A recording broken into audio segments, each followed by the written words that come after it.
Evan, can I put the mic on you? Yeah, I'm getting mic'd up. Look at this. All right. Look at that. Okay, I'll try not to spill ice cream on it, though. It's all good. Don't worry. You gonna ask me a question for the camera? Okay, this is it.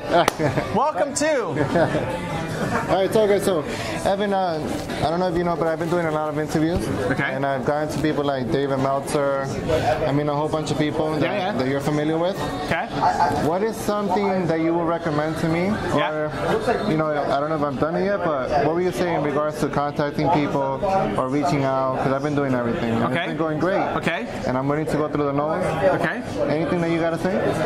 In terms of reaching out to people? Yeah. What's the challenge? No challenge. I'm just seeing what you got to say. So it's constant. So like every week I make my list of the people that I want to reach out to. Every week, and then I would tweet them. I think Twitter's the number one way to reach people. Okay. Instagram be number two. But Twitter's number one. If they're on Twitter, like focus there. Every week I follow up. I'm paying attention to what are they launching, what do they have coming up. Can you be of help? Right? Like Tony came on my channel when his book Unshakable was being promoted. Okay. So you got to play in their windows. Yeah. Right? Like Tony's here talking. Right. He's not talking to me over this 4 days doing a YouTube interview because he's busy doing his seminar. Right? If Arnold's out filming in wherever overseas, he's not flying back to meet me to do a YouTube interview. Right. Right? So it's timing windows when they're in promotion mode. Right? Yeah. You want to hit Arnold, you know, when he's in promotion mode. Right. That's what we're trying to do. Catch Arnold from my tour coming up. That's what I've been doing. I mean, I've been on Instagram, DMing, emailing, adding value in the comment section. As you've seen, I've been in your comment squad. I mean, I've done Jay Cutler, the bodybuilder. I just did him in Boston. I did David Meltzer. I've met him 4 times already. Gonna meet him again. I mean, a whole bunch of people that I'm so excited. I never thought that I would meet in my life, but I have, and now you. Yeah, well, and like this too. Like more and more people are doing events. They're doing lives. Like this guy drove from Philly to be here, right? Like you drive to Philly to get to whoever. Like if Kobe's going to be in Philly doing a thing, you show up and you say, hey, you put a microphone on him and say, hey, I got 2 questions for you, right? So it's constantly being in. But like for me, Tony Robbins was 3 years, right? 3 years of constant follow-up, working with his team. Then we launched a top 10 on him. He features that on his channel. Like if you go to Tony Robbins' channel, he shows my top 10 on his channel, right? Okay, we do more content, more videos. Hey, Tony's ready to do something. He wants to launch Unshakable. You want to interview? Yes. When? Let me know. We'll do it. You want me to fly there? You want to do it online? How are we doing it? Because I want Tony on the channel. Gotcha. Right? But 3 years. It's just like you can. Some people are easier, right? Like David right now is easy and it's awesome. I love David. As David keeps going, he's going to be harder to reach. Right? Tom is still a good shot now, but he's going to be harder and harder to reach. Gary, Tom, Dave. I met Gary twice already. Right, but like, so it's harder now for Gary to respond to your DMs just because it's over capacity. Right? So it's like catching the moments and going to the events, going to his sneaker launch, all that kind of stuff, right? Doing the thing. So paying attention to what they're promoting, where they're active, and joining in. Awesome. Thank you. Constantly. Cool. Good luck, man. All right. You keep it on then. Okay. What else we got? Okay, so one, I only have a mission, and then like, what am I doing right now? I don't have a 5-year goal, right? I think if you have a 5-year goal, you're thinking small, because you don't know what you're going to be able to be capable of in 5 years. So I would do, like sometimes I secretly hope that actually happens, because I love the building so much. Like if you watch what I'm doing on Instagram, I started this year at 6,000 followers on Instagram. And it took me like 6 years to get to 6,000 followers, because I was just like mailing it in, like not doing anything really on the channel, not caring about it. And then I'm going to take it more seriously. We went from 6K to 54K or something we're at now, and it's like we're growing, right? Like last month we grew like 20K off of 30, right? So it's like, right? But I love it, and at the start it was all me. When I did my Instagram live show, if you guys watch my morning show on Instagram, the first episode was me in a room and one other person and 2 chairs and a cell phone. That's it. Right? And a bunch of you guys are watching and said, hey, we can't hear you because you have no microphone on, because we're like this far away and trying to pick up, right? We love the energy, but great, like launch, go, right? I have 24 people on my team right now, and it's me by myself with a camera and one person. I love the startup so much. So like if that happened, that's kind of like my secret wish that happens. You would launch yourself 100%. I would do what I'm doing. Like if my channel disappeared and everything I got transported to a different Earth, and like nobody knows who I am, and I'm starting over, like I would do the same thing when I would start making my videos. The same thing. Would you work like a regular, like 9 to 5, and then do that like 8 to 2 type of thing? Like if you didn't have a way to monetize your content right away, would you do like a normal job and then do this kind of at night as kind of like a passion until it actually overtook the 9 to 5? It depends on what my financial needs were, right? Like I sold my business when I was 22, and since then I haven't had to make a decision based off of money since. Now I didn't like make it huge, but I also don't live like crazy, extravagant, and have to buy jets and stuff, right? So all the money I make goes back into making more, right? So the money that the channel makes, the book makes, goes. Like I got 24 people on my team, right? Like that's a lot of mouths to feed on a weekly basis, right? So the money that I make gets poured back into the growth.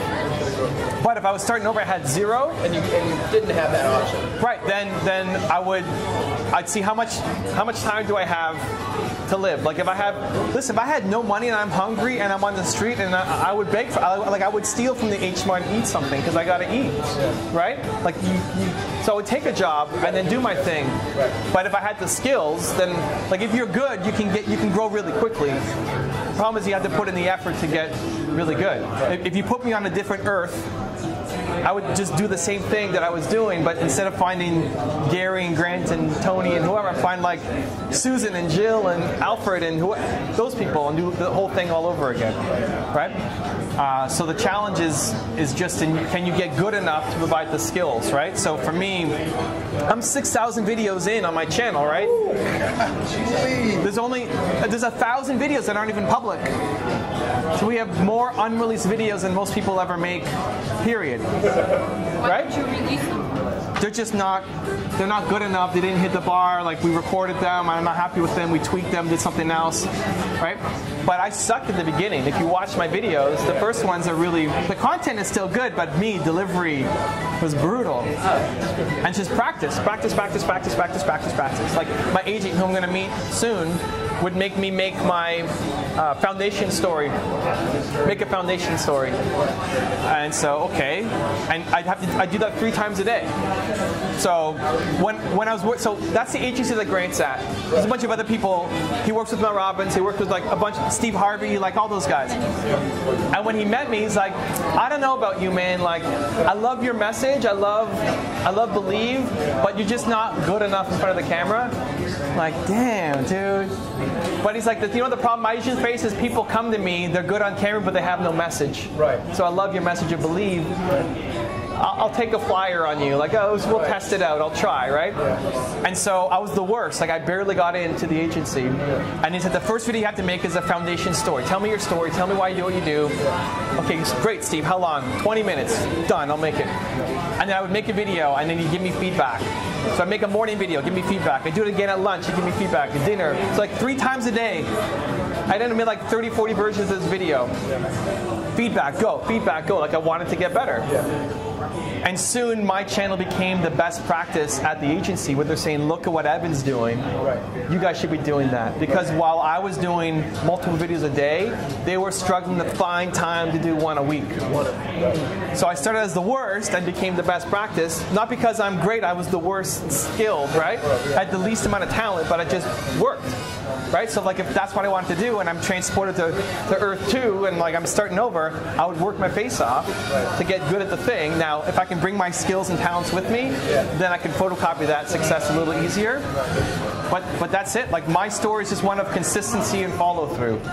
Right? It's the boring, like every day, getting up, getting better, working the year. Okay, that's a problem, because if somebody wants eBay, and then you got 20 videos on eBay, and then you move to Amazon, so what you should do is more what I'm doing. So talk about eBay once a week. Talk about Amazon once a week. Do an interview once a week. It's the same content, but they may not be interested in everything. But if I want eBay, and they're like, oh my God, I love this guy, he's giving me everything on eBay. People come to eBay when I talk about other things, they don't really watch you, even though it's still the same kind of like vibe. But if you stop doing eBay and go to Amazon for like the next 2 weeks, I'm gonna unsubscribe. I don't want Amazon. I thought you were the eBay guy. Give me my eBay stuff. YouTube is awesome. I mean, if you're a reseller, But so you'll keep the people who want the whole thing. But if you did eBay once a week, you'd be like, okay, you know what? He's talking about Amazon. Maybe I'll get into that someday. But next week, another eBay video is coming, so I'm going to stick around for him. Like, all you guys don't watch every video on my channel, right? It's too much content. But you have a favorite series, right? Like, some of you like the top 10, some of you like the espresso, some of you like something awesome. But you know that, like, if I stop doing top 10s and that's your favorite series, maybe you leave me and you go watch something else. Like, you know what? I don't like espresso enough. There's not enough value here anymore. I'm going to bounce. Or the other way around, right? Like, I did a week of I wasn't in my espressos for a week, and then this guy's like pissed off that I wasn't in my videos for a week, right? But so maybe I lose him if I'm not, right? I mean, you wouldn't lose me, but that's the same thing, right? So I would plan out, okay, Monday's going to be eBay Monday, right? And Tuesday's going to be Amazon Tuesday. And then you flex different series. You try other stuff, right? Interviews or something else. If you're going daily, so going daily is the first challenge. Like, getting enough content is the number one thing. I've been doing that for like 5 years, yeah. Okay, but now if you have that, you need to think series. Every week the same series repeats, and then you start paying attention to your data. Now you start diving into your data. So, okay, when I do eBay, it pops. When I do Amazon, it tanks. When I do interview, if I have this person on, it's awesome. But if this kind of person, so you start really paying attention. how long before you give up on this series? Like, if I'm trying to deliver content and I'm 27 subscribers in, you're fresh, you're new. Oh, you don't know enough. If you're 27 subs in, you can't even look at your data. Your data means nothing. Right. You're just making, and you're trying to get a flow. Right. You're trying to figure out like what feels right. So if you're so you're going to do a morning show, or you're going to do a show with your wife, or you're going to do a show in the car. Are you going more after you just more what? Like, look at what I'm doing with IG Live. Right. I don't have data on it. I don't know if it's working or not. I just love doing it. So I said, okay, from now to the end of the year, I'm going to do a daily morning show. Just run with it. Just do it. Now, I'm not doing it because I'm here with you guys, but when I get back to Toronto, it's like, again, Monday, we're doing it because I love it. But if it ends up tanking, then I got to decide, okay, is this something I just do because I love it and I just keep doing it? Like this, right? Like, this is the best part of traveling for me. I love meeting up with you guys, like seeing the faces. I'm not selling anything, right? The ROI is just meeting you guys, right? Like, it's not about, hey, how many, did you buy 20 books to be here? You know. But you still have to do those things to feel the soul, right? So I wouldn't worry about data till you start getting actual some real data on your videos. Right now you're just paying attention to like, what do I love? What do I love doing? What makes me come alive? Where can I inject the energy? Yeah. Evan, what's your one word? I don't know. I'm working through it. Some guy wrote this book. I don't know. It looks a little sketchy. I'm gonna test it. I don't know. I'm gonna try it. Question. So, what are you looking to get out of Unleash the Power Within? Because I'm also going tomorrow, so I'm curious to know, like, what are your intentions to get out of it? So, number one, I'm coming because my buddy Mark wanted to come. Okay. So I'm coming there. Two, because Tony invited me to come. So I want to build the relationship. Mm-hmm. Great. Tony says, come, you go. Yep. Right? Like, I better be doing, like, unless a new child's being born or something, like, I want to build the relationship, right? For me, I've been before. Okay. And Tony was the only guy. I consume a lot of content, right? To make the videos for you guys, like, I got to watch 100 times more, right? I always felt like, for most of the people that I cover, I didn't know that there'd be a lot of difference between watching the video and being there live. I felt like if I'm there live, for most people. I felt like Tony was the one guy who I would test. You know what? Maybe it's different being there in the room instead of just watching his video. Because I know Tony's content deep for years. And so, have you been to any of his events? This is my first one. It's radically different. Like, it's a rock concert. It's an experience, right? And I'm not allowed to film. So, like they said, Evan, you cannot film inside. Tony, they're like, yeah. So, like, you could probably do it, but I'm trying to build the relationship, right? So, like, I'm not gonna, hey guys, here, like, and they see it.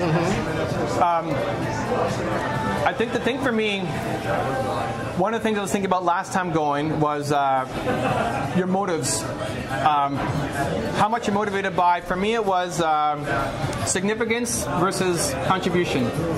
How much you care about doing things because it makes you look good versus contributing back. And I felt that I've been lent more toward, like, why do I do this? Is it because I want to be significant or because I want to contribute back? And I think I have a foot in both ponds, but I'm trying to move more towards the contribution part. And I think I've grown in the past 2 years of doing that, more contribution than significance. But I'm not fully. This still feels good, you know. Like, hey, we got like a cafe going, right? Yeah. So that's what I'm curious to see what comes out of that, and then just being open. Like day 4, there's brand new people. He brings in guests on day 4, so you never know who's going to show up, and so we'll see. Thank you. Yeah. You do more than fill your soul. You help us because we ask you questions. It's really hard to get into a position where you can ask someone like yourself a question and get an answer. So in Boston, you went through my social media and said, no. Right. What's the best thing that ever happened? Okay. So I mean, I could never get that. So it's a lot more than just. Have you guys heard my LA story? No, I don't. Maybe some of you heard it, but so I went to LA, and it was a 4-day event. I was speaking, Gary was speaking, a bunch of people were speaking, and I spent the entire day in the lobby. And I'd wake up at 7:30 and go to the lobby and just hang out with creators, entrepreneurs. And then I would look up, and it's like 5 o'clock. Like, man, I got to eat something. And I always skipped the VIP dinners and the fancy stuff and just went to Subway, brought it back to the lobby, and then like kept meeting entrepreneurs until 2:30 in the morning. Wow. And then up again at 7:30, and like for 4 days. I didn't go to any session except my own. I had to speak there. And Gary's, and to support Gary and what he's doing, and Daryl Leaves who put on the event. The rest of the time was in the lobby. And the number one feedback that came back was, it's so cool that you're, you've got a big YouTube channel and you're the only one like who's here in the lobby chilling with us. And I don't know when it became like uncool to be humble and like hang out with everybody, but after that feedback consistently, it's like, man, I want to come back next year and be the biggest, like have 10 million subs, but then do the whole thing all over again, right? Like in the lobby. Like I think that's what you should be doing. But it's my own personal thing, right? Like the last time I came to New York, I met up with a pretty big time author, multiple bestseller guy, and like, well, what are you doing in New York? Like, what are you gonna do? It's like, oh, I don't know, I'm meeting you, and then I'm gonna go back to my hotel, and that's it. Like, what are you doing? Like, oh man, I got a meetup in the morning, then I'm hanging out with, like, it was all fan stuff related. And he said, "Oh, that sounds exhausting." Like, well, I love it, right? But it's not. It's just it's a personal preference, right? It's like I love this, and that's not his thing, right? But I think if you find the thing that, like, the best thing you can do is then you pay that forward and do it for someone else who might see get into you as an opportunity, right? With your expertise and your wisdom, like somebody could learn from that, and you spending 20 minutes with them to help them through a problem, like the cycle just continues down, right? This thing is melting, but it's great. So, like, everything great is on the other side of nervousness. If you're nervous, you should go and do it. Even if you don't want to do it. Just because the fact that you're nervous means you need to go off and do it. It's the best. It's the best. just to beat that, right? On my way back from LA, I stopped in Houston, and I was trying to sleep on the plane, and I sleep with this like giant blue eye mask that my wife bought me. And so I'm wearing this thing in the plane, and I'm going to get off in Houston for my stopover. And I go, I should take this off because I look ridiculous. And because that was part of the reason, then I had to go through the entire Houston airport with this giant mask on my face, right? Not to show up in anybody's face, say, hey, look at me, but just, I'm going to eat your judgment, the fear of judgment, the nervousness. But then not just that, I'm vlogging for my YouTube channel. I get on my Instagram and I start DMing people who are, like, this is the first time they're seeing me. And I've got this giant sleep mask on my face, right? Right? For myself, just to beat that nervousness. So when every time you're feeling nervous, you have to go off and do that thing. And that's how you end up doing the big things. Because so many people want to go off and have a big vision for themselves, but you can't even like film on the streets of New York. There's no way you're going to do that thing if you can't do this thing, right? Just like if you go to the gym, you don't walk in and lift 1,000 pounds, right? You lift a 5 pound and then a 10 pound, and like you slowly work your way up. And so the more you can catch yourself being nervous, and then saying, I'm going to go off and do that thing. To train yourself that I'm the kind of person that when I get nervous, I go off and do that thing. And that builds not just momentum, but self-respect. Because when you're nervous and you know you should do it, but you don't, you lose respect for yourself. But when you're nervous and it's hard and you do it, you gain respect for yourself.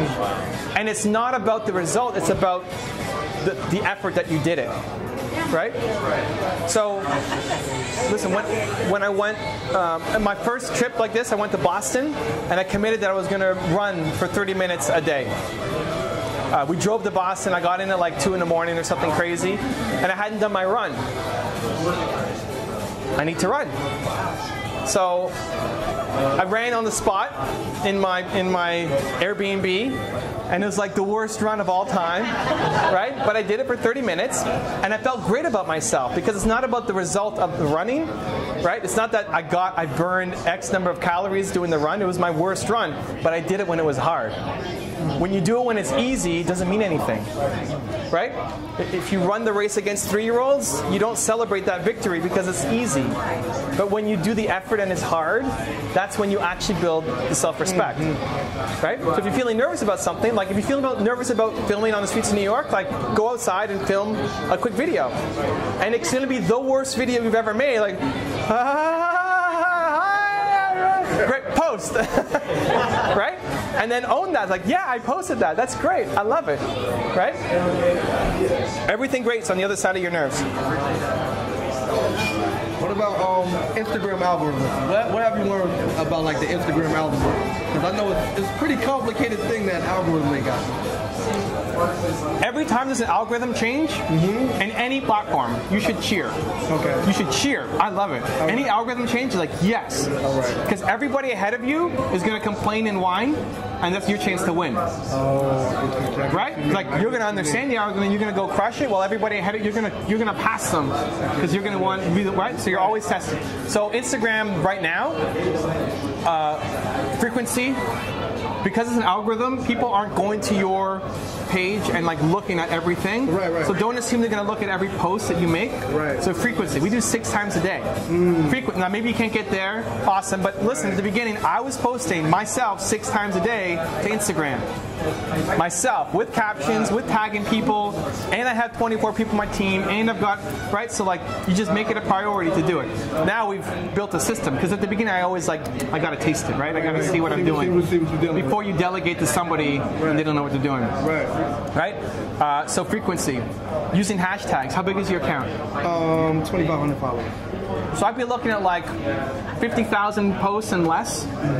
Really niche hashtags. Okay. Don't go for like success or motivation. Damn. Right? You're never going to show up, right? It's like, Gary's going to crush it. I'm into music, so I do the music hashtag, I use success, I use... Never, but what kind of music do you do? I'm a music producer. Okay, but what kind of music? Hip-hop, pop, R&B. Okay. What, any kind of hip-hop? Any hip-hop? What's so unique about your stuff? It sounds a little different from everybody else's, pretty much. So how do you describe it? I would say it's like, I could use like producers, Timberland, Just Blaze, Boy Wonder, something like that. Yeah. So it's figuring out what the language is. I don't know enough about like hip-hop producer world to tell you what to do. Okay. But even hip-hop producer, or hip-hop producing, or hip-hop beats, or hip-hop rhythm, or hip-hop like whatever, hip-hop in the lab, like I don't know, anything. It's going to be better than music. Because music is everything. And somebody who's messing with Shania Twain like doesn't want to listen to your stuff. So like don't even worry about ranking for those things. Go niche so that they're typing it. Now not so niche that it's like because there's only 10, right? I'm a music producer. But like, are you local? Yeah, I'm local. So like New York hip-hop, right, is going to be way easier than hip-hop. Because maybe you bring the Atlanta guys in, but but the local guys, oh, he's in New York, oh, he's right, like he's local, I can go meet that guy at Starbucks and chill, right? And so it's a much better lead for you. Like those are the people who you actually want. And as you get bigger, then you can broaden it. Right? So like 50,000 posts or less. So go to IG, put in your keyword or your hashtag, and like how many posts on this?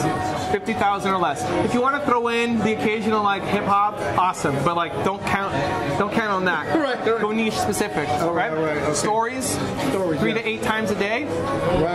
And here stories you can rank more for you can rank for hip hop. because it's more about it's still more about the recency, right, than about how big an account you have, because it expires so quick. Right. So you might be walking down the street and like talking something about hip hop, and you might rank for hip hop. Right. So always geotag it, especially if you're in New York. It's awesome. Like if you live in the city, always geotag in New York, and then put a bigger hashtag on the stories. Post more, right? pretty much, yeah. But consistency for sure. Right. And then, do you have any like big name? I've worked with some couple people, yeah. Okay, so here's the hack of Instagram that like I'm starting to do that I don't see anybody else really hitting hard. Okay. When you do a live, Instagram live, and you bring a guest in, we're Instagram live now with Krona. So like if we join now, if I join her Instagram live, all my fans get notified that I'm live with Krona. Right. So you got any big artists? Say, hey, let's talk about your new album, whatever. Like, let's get on IG Live, and they've got 1 million followers, and you got 2,500. Right. They say, oh, he's messing with him. Right. Who is this guy? I want want to go check him out. Right. All of his or her fans are going to be now joining in and seeing you and coming onto your account. I'm too isolated. See, I don't go live like that. Really, all I do is really post my music and IG story. I'm not that interactive like that. Like, I'm not even gonna lie. But you have to be. Like, if you just treat it like a megaphone, it's not going to work.